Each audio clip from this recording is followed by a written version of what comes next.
আসসালামু আলাইকুম সম্মানিত দর্শক মণ্ডলী, মামা ভাগনা এগ্রিকালচার ইউটিউব চ্যানেল এবং ফেসবুক পেজের পক্ষ থেকে আমি আছি রব্বানি আপনাদের সাথে। তো আজকে আমি চলে আসছি একটা সরিষার মাঠে এবং আমি আজকে সরিষার কিছু রোগবালাই সম্পর্কে আপনাদেরকে বলবো এবং জানাবো যে সরিষা তো আমরা অনেকেই চাষ করি, কিন্তু সরিষার সম্পর্কে কিন্তু তেমন একটা বিশেষ অভিজ্ঞতা আমাদের কারোই নাই। তবে আমরা কিভাবে চাষ করি, আমাদের এলাকায় কিভাবে চাষাবাদ হয়, এই সকল কিছু বিষয় আপনাদেরকে জানাবো।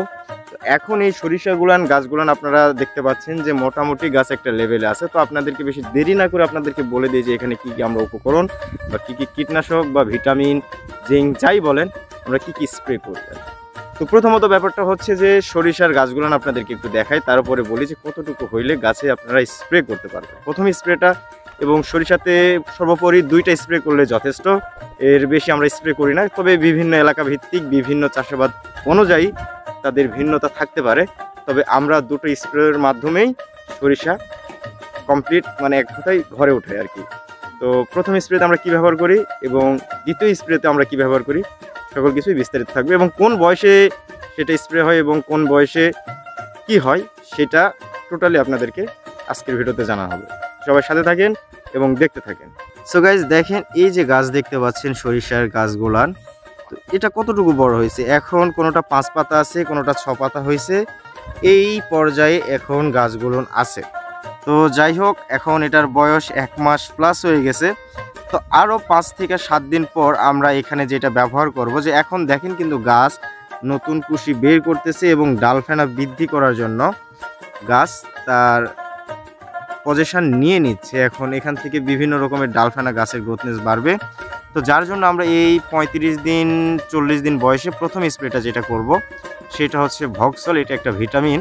তো এই জাতীয় আর কি ভিটামিনগুলো আরও আছে বাজারে, আপনারা চাইলে ভক্সল দিতে পারেন, এবং যদি চান ভক্সল ব্যতীত আপনারা প্রোটোজিম সিনজেন্টার যে প্রোটোজিমটা পাওয়া যায় এটাও আপনারা ব্যবহার করতে পারেন। প্রোটোজিমের রেজাল্টটাও কিন্তু খুব ভালো রেজাল্ট, এটা জৈব আর কি, সামুদ্রিক শৈবাল আছে।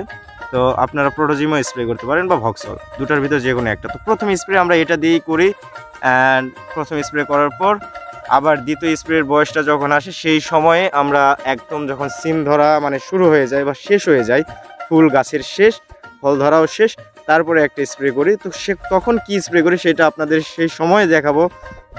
সো আপনারা বুঝতে পারলেন যে প্রথম স্প্রেটা আমরা এখানে কি দিয়ে থাকি।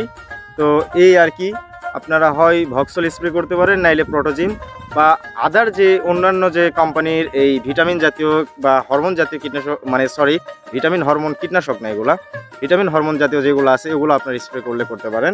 তবে আমি রিকমেন্ড করব যে সিনজেন্টার এই প্রোটোজিমটাই ব্যবহার করবেন, কারণ আমি নিজে ব্যবহার করছিলাম, রেজাল্ট খুব ভালো, এবং ভক্সলটার রেজাল্টও খুব ভালো, যার জন্য এই দুইটার নাম আপনাদেরকে সাজেস্ট করলাম। তো আশা করতেছি আপনারা ভালোভাবে বুঝতে পারছেন। তো সবাই ভালো থাকেন, সুস্থ থাকেন, আর মামা ভাগনা এগ্রিকালচার ইউটিউব চ্যানেল এবং ফেসবুক পেজ থেকে ভিডিওটা দেখে থাকলে অবশ্যই পেজটাকে ফলো করবেন এবং ইউটিউব চ্যানেলটাকে সাবস্ক্রাইব করবেন। সবাই ভালো থাকেন, সুস্থ থাকেন, আল্লাহ হাফেজ।